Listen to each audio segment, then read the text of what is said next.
Media మిత్రులకు, ఆంధ్రప్రదేశ్ ప్రజానీకానికి హృదయపూర్వక ధన్యవాదాలు.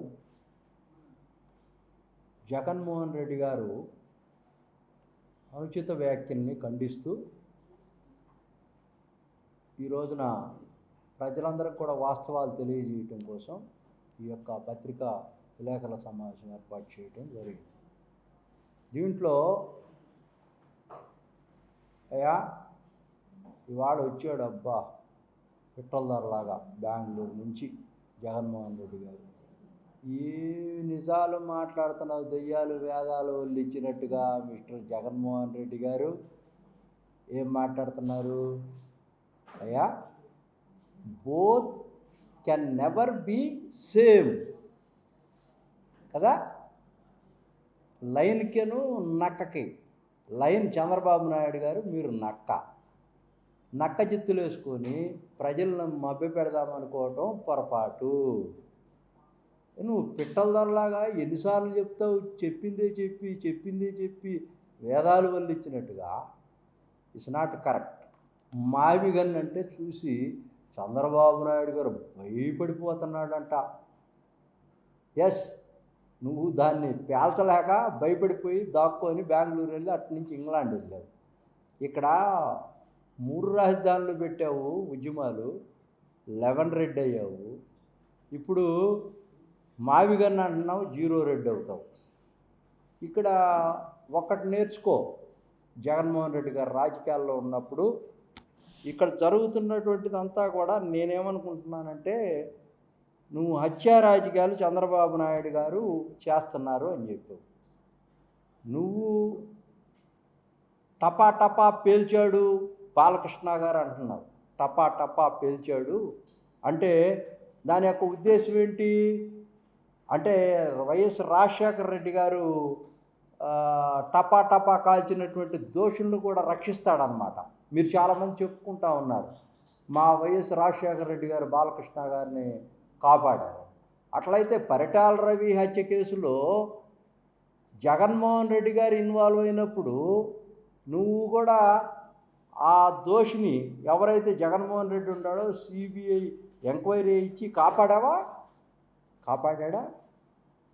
ఇంకొకటి, మీరు జగన్మోహన్ రెడ్డి గారు, ఎవరైతే రాజారెడ్డి గారు, వివేకానంద రెడ్డి, లేకపోతే వైఎస్ రాజశేఖర రెడ్డి గారు చచ్చిపోయారని ముసలి కన్నీరు గారుస్తున్నావే, వివేకానంద రెడ్డి గారిని ఎవరు చంపారు? గొడ్డలతో. అది బయట పెట్టాలా, అది వాస్తవాలకు దగ్గరగా మాట్లాడాలా. చంద్రబాబు నాయుడు గారు నీ ఉడతోపులకు భయపడతాడా? అలిపిరిలో చంద్రబాబు నాయుడు గారు క్లైమర్ మోన్స్ పెడితేనే భయపడకుండా బయటకు వచ్చినటువంటి గొప్ప ధీరశాలి. అటువంటి వ్యక్తిని పట్టుకొని విమర్శలు చేయటం అనేది చాలా చీప్గా ఉంది. ఇంకొకటి, దశరథ గారు, పింగళ దశరథ గారు, ఆయన విలేకరు ఎన్కౌంటర్. అదేవిధంగా మల్లెల బాబ్జీ, వీళ్ళిద్దరిని గురించి, రంగా గారి గురించి అన్నెసరిగా అప్రస్తుతంగా మాట్లాడావు. నిన్న అది కాంట్రవర్సీ చేసావు. అసలు నువ్వు చేసినటువంటి ప్రతి అంశంలో కూడా ఎవరు హత్యలు చేశారు? చంద్రబాబు నాయుడు గారి ఇన్వాల్వ్మెంట్ ఉందా? ఎక్కడన్నా చంద్రబాబు నాయుడు గారి ఇన్వాల్వ్మెంట్ ఎక్కడన్నా ఉందా? నువ్వు ఎవరైతే డాక్టర్ సుధాకర్ని చంపింది ఎవరయ్యా? డాక్టర్ సుధాకర్ని చంపింది ఎవరు? అదేవిధంగా సుబ్రహ్మణ్యంని డోర్ డెలివరీ చేసింది ఎవరు? కోడికత్తి గులకరాయి కార్యక్రమాలు చేసుకొని డబ్బులు ఇచ్చి వాళ్ళతో నువ్వు రాళ్ళేపించుకొని సింపతి పొందడం కోసం ఎలక్షన్స్ ముందు 2019లోనేమో వివేకానంద రెడ్డి గారిని చంపావు. ఆ తర్వాత అంతకుముందేమో నీ చెల్లెల్ని, నీ అమ్మను వాడుకొని జైలుకి వెళ్ళి వచ్చిన సింపతితో పాదయాత్రలు చేయించావు. వాళ్ళని కట్టుబట్టలతో బయటేసావు. ఇప్పుడు ఏం చేసావు? గులకరాయి కోడికత్తి అని పెట్టి అన్ని డబ్బులు ఇచ్చి నువ్వు ఒక డ్రామా కంపెనీలాగా నాటకాలు ఆడుతూ ఉన్నావు. దీన్ని తెలుసుకో. నువ్వు తెలుసుకుంటే మంచిది. ప్రజలందరూ కూడా నిన్ను చీత్కరించారు. చేత్కరించి ఇంకొక అంశం నువ్వేం చెప్తా ఉన్నావు ఇక్కడ, నేను చాలా అద్భుతమైనటువంటి అభివృద్ధి చేశాను అంటున్నావు. నాడు నేడు విద్యాశాఖలో నువ్వు చాలా డబ్బులు కాజేసి అవి డెవలప్ చేస్తానని చెప్పి చాలామంది లక్షల మంది డ్రాప్ అవుట్ అయిపోయి అవన్నీ కూడా సగంలో ఆగిపోయినటువంటి నేపథ్యంలో మీ వాళ్ళంతా కూడా డబ్బులు దోచుకున్నారు. అది తెలియదా నీకు? ఈ రోజున మా ఐటీ శాఖ మంత్రులు, విద్యాశాఖ మంత్రి నారా లోకేష్ గారు తీసుకున్న నిర్ణయాలు, విదేశాల్లో పర్యటిస్తూ ఈ రాష్ట్రానికి ఏం కావాలనే అద్భుతమైనటువంటి అంశాలు తీసుకొస్తూ నిన్న 10th క్లాస్ రిజల్ట్ వస్తే భారతదేశంలోనే ఆంధ్రప్రదేశ్ నెంబర్ 1గా గణనీయంగా రికార్డుగా మరి రిజల్ట్ వచ్చింది. మరి నీ హయాంలో ఎందుకు రాలేదు? నువ్వు అభివృద్ధి చేసింది. ఇక్కడ నీ కళ్ళల్లో నీళ్ళు వస్తున్నాయి, అసూయ, ద్వేషం, కక్ష కార్పణ్యాలు పెరుగుతున్నాయి. అమరావతి అసలు డెవలప్ అవుద్దా అంటాడు.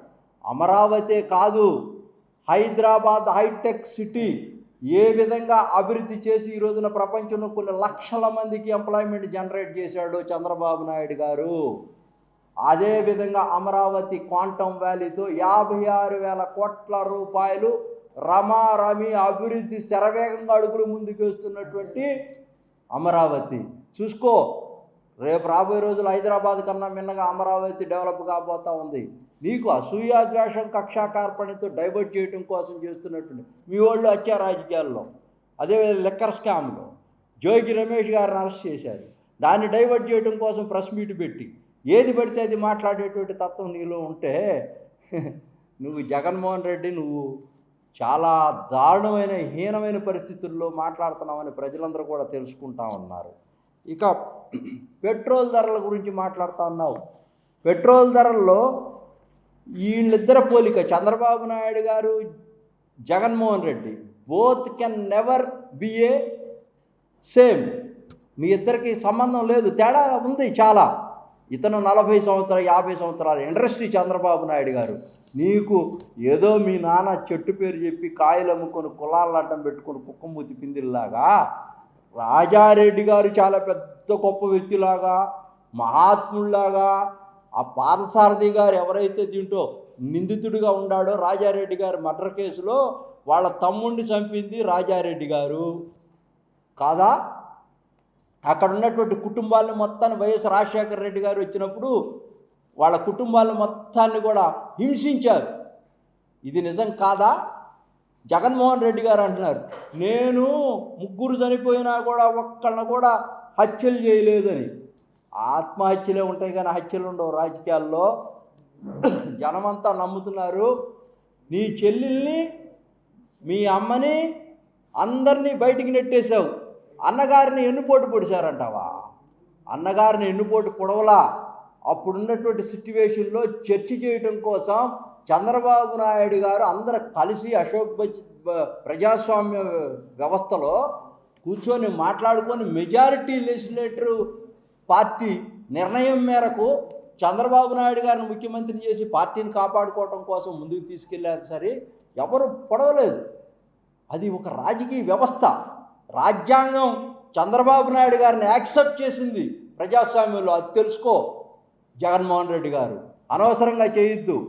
ఈ విధమైనటువంటి అపోహలు సృష్టిస్తూ నువ్వు చాలా గందరగోళం చేస్తూ ఉన్నావు. చంద్రబాబు నాయుడు గారు విజనరీ. నువ్వు ఏం చేశావు? దాదాపుగా 3,75,000 కోట్ల రూపాయల డబ్బులు ప్రజల సొమ్ము డీబీటీల కింద నొక్కి మౌలిక సదుపాయాలు ఏర్పాటు చేయకుండా రాష్ట్రం దివాళా తీసే విధంగా 8 లక్షల కోట్ల రూపాయలు అప్పు చేశావు. దీనికి నువ్వు సమాధానం చెప్తావా? నువ్వు ఇంకొక అభియోగం చేశావు. చంద్రబాబు నాయుడు గారు 3,75,000 కోట్లు అప్పులు చేశారని. ఎస్, అప్పు చేయొచ్చు.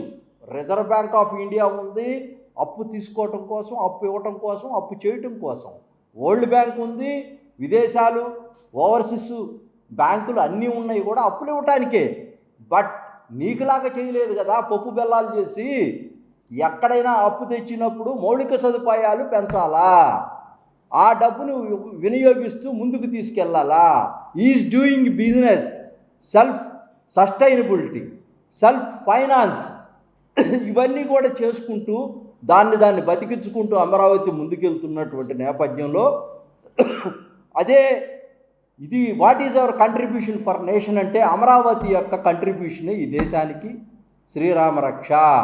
అందువల్ల చంద్రబాబు నాయుడు గారు చేసినటువంటి అప్పులకి మౌలిక సదుపాయాలు ఉన్నాయి. నువ్వు చేసినటువంటి అప్పులకి లెక్కలేవు. నీ వాళ్ళంతా కూడా గృహ నిర్మాణం చేయడం కోసం నువ్వు ఒక వ్యక్తిని తోపుర్తి ప్రకాష్ గారిని నియమిస్తే అతను కోట్లు దోచేసుకొని లో లైనింగ్లో ఉన్నటువంటి భూముల్ని లక్షల్లో కొనేసి ప్రభుత్వ సొమ్ము వాళ్ళకు అప్పుచెప్పి ఆ మధ్యలో మీడియేటింగ్ చేసి కొన్ని వేల లక్షల కోట్ల రూపాయలు దోచేశారు. విశాఖపట్నం రుషికొండ ప్యాలెస్ కట్టి 4,50,000 కోట్ల రూపాయలు నాశనం చేశారు.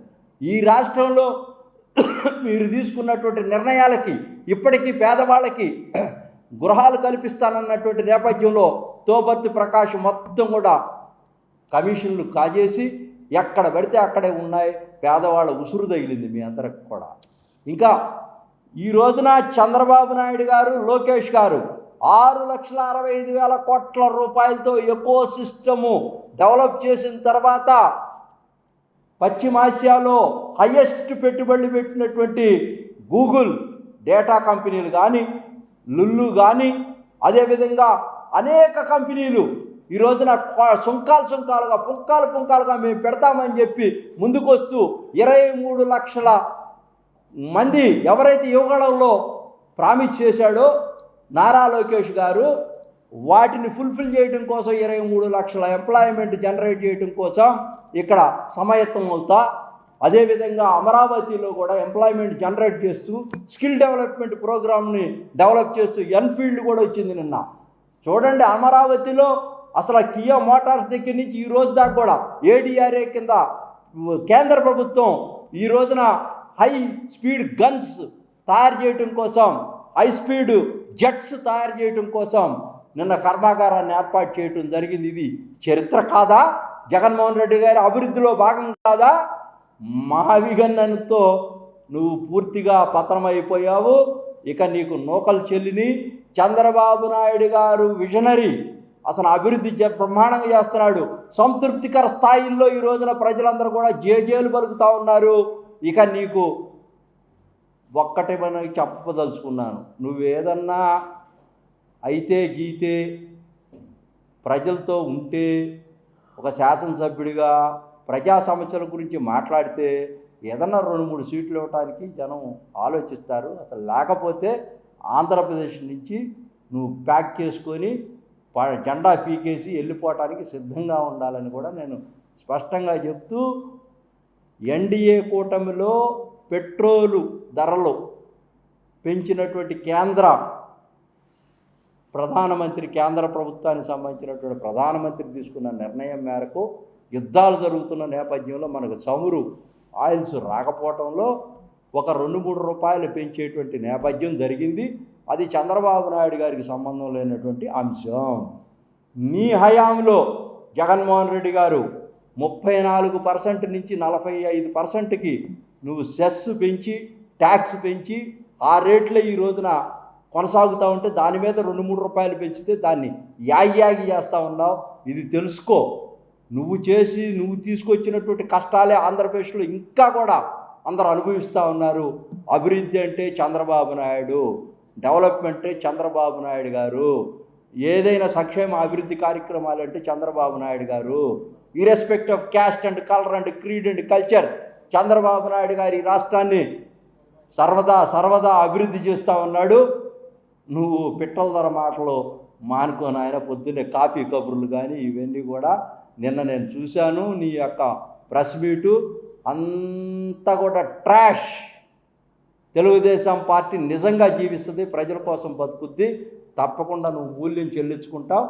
ఇంకొక అంశం చివరిలో ఏంటంటే, వారికి అనుయాయులుగా ఉన్నటువంటి ఈ జిల్లాలో కొంతమంది అవినాష్ లాంటి వాళ్ళు, చిన్న నాయకులు, చోటా మోటా నాయకులు అందరూ కూడా అవాకులు చవాకులు వెళ్తూ ఉన్నారు. అది ఎప్పుడు మాట్లాడుతున్నటువంటి అంశాలే. ఉట్టికి ఎగరలేనమ్మ స్వర్గానికి ఎగిరినట్టుగా మీ నాన్నగారే నిన్ను నాయకుడిని చేయలేకపోయాడు. ఇంకా నీకు నువ్వు సెల్ఫ్ సస్టైనబిలిటీతో నాయకుడు కాలేవు. అభియోగాలు చేసేటప్పుడు ఎంపీ గారి మీద కానీ, వ్యవస్థ మీద కానీ, ఇంకొక అంశాల మీద కానీ కేశినేని శివనాథ్ చిన్ని గారు అనేది నిజాయితీ.